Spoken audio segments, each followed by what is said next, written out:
ایک گاؤں میں علینا نام کی ایک بہادر اور ذہین لڑکی رہتی تھی۔ علینا کو کبوتروں سے بہت محبت تھی۔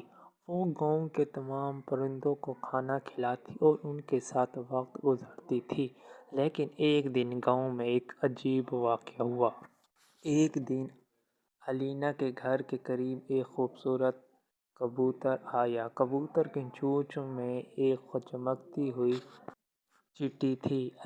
علینا نے حیرت سے چٹی کھولی جس پر لکھا تھا، علینا، جنگل کے بیچ ایک جادوئی خزانہ چھپا ہوا ہے، لیکن اسے تلاش کرنے کے لیے تمہیں اپنی بہادری کا ثبوت دینا ہوگا۔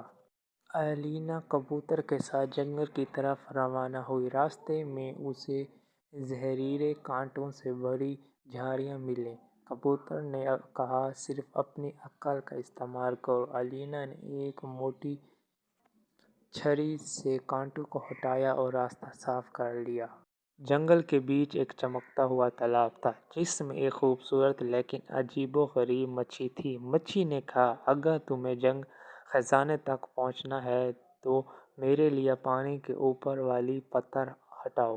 علینا نے اپنی طاقت استعمال کی اور پتھر ہٹا دیا جس کے نیچے مچھلی کا کھویا ہوا موتی تھا۔ جب علینا نے تمام چیلنج مکمل کر لیے تو کبوتر نے اسے ایک درخت کی طرف اشارہ کیا۔ درخت کے نیچے ایک چھوٹا سا ڈبہ تھا۔ علینا نے ڈبہ کھولا تو اندر ایک چمکتی ہوئی کتاب تھی۔ کتاب پر لکھا ہوا تھا، یہ خزانہ علم کا ہے جو تمہیں زندگی کے تمام چیلنجوں کا سامنا کرنے میں مدد دے گا۔ علینا کتاب لے کر گاؤں واپس آئی اور گاؤں کے تمام بچوں کو کتاب کی کہانیاں سنانے لگی۔ سب بچوں نے اس سے علم حاصل کیا اور گاؤں میں خوشیاں آ گئیں۔ سبق: علم سب سے قیمتی خزانہ ہے اور بہادری اور عقل سے ہر مشکل کو حل کیا جا سکتا ہے۔